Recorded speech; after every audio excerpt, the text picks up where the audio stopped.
বাঁশ গাছছেন, বাঁশ নতুন বাঁশের বাগান লাগাইছেন, নতুন বাঁশ যেমন এইগুলো নতুন বাঁশের বাগান লাগাইছেন। যখন তোমরা একটা বাঁশের গাছ নিয়ে লাগান, ও গাছটা বর্তিয়ে 5 বছর অবধি কোনো থাকে, ওই একটা গাছ কোনো রকমভাবে বাঁচি থাকে, 5 বছর 7 বছর অমনেই যায়।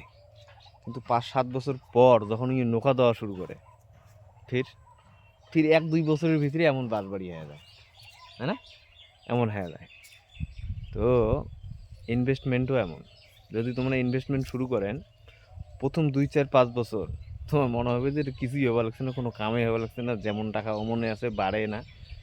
ঠিক 4-5 বছর পর ওই বাঁশ যেমন নোকা দিয়ে যেমন বাঁশ বাড়ি হয়ে যায়, জঘন্য ঘন, इन्वेस्टमेंट तो अमन करी ही बारे। सो इन्वेस्टमेंट में टाइम लगता है बाबू भैया, टाइम लगता है।